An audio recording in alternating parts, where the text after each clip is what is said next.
Hi friends, welcome to my channel. ఈరోజు special tomato పుదీనా chutney.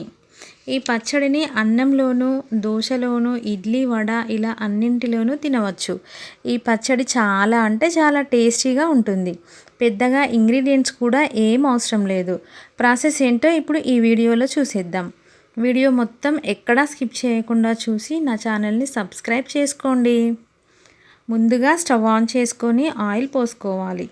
Oil వేడయ్యాక 5-6 వెల్లుల్లి రెబ్బలు వేసుకోండి.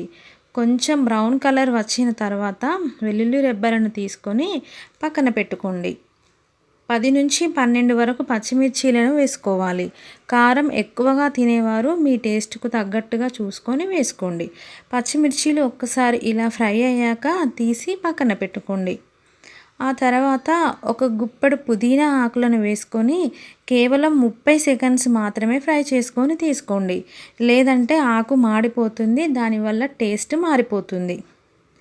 ఒక 5-6 మీడియం సైజు టొమాటోస్ని కట్ చేసుకొని వేసుకొని కలుపుకొని మూత పెట్టుకోండి. తర్వాత టొమాటోస్లో కొంచెం పసుపు వేసుకొని కలుపుకోండి. 2-3 నిమిషాలకి ఒకసారి మూత కలుపుకుంటూ టొమాటోస్ని ఉడకనివ్వండి. టొమాటోస్ ఇలా ఉడికిన తర్వాత ముందుగా ఫ్రై చేసుకొని పక్కన పెట్టుకున్న వెల్లుల్లి రెబ్బలు, పుదీనా ఆకు, పచ్చిమిర్చి మరలా ఒకసారి వేసుకొని కలుపుకొని చక్కగా ఫ్రై చేసుకోండి.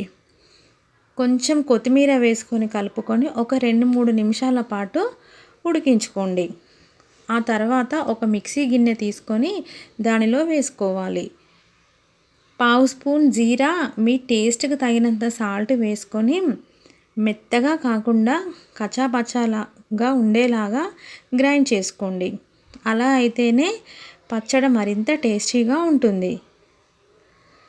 తర్వాత తాలింపు కోసం ఒక ప్యాన్ పెట్టుకొని ఆయిల్ పోసుకొని వేడయ్యాక 5-6 వెల్లుల్లి రెబ్బలు, 1/2 స్పూన్ జీరా, 1/2 స్పూన్ ఆవాలు, 2-3 ఎండుమిర్చీలు, కొన్ని కరివేపాకు రెబ్బలు వేసుకొని చక్కగా కలుపుకొని పుదీనా పేస్ట్లో వేసుకొని కలుపుకోండి.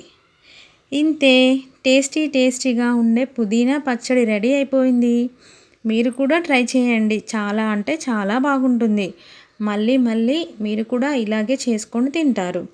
ఈ వీడియో మీకు నచ్చినట్టయితే ఒక లైక్ చేసి బెల్ ఐకాన్ని యాక్టివేట్ చేసుకోండి.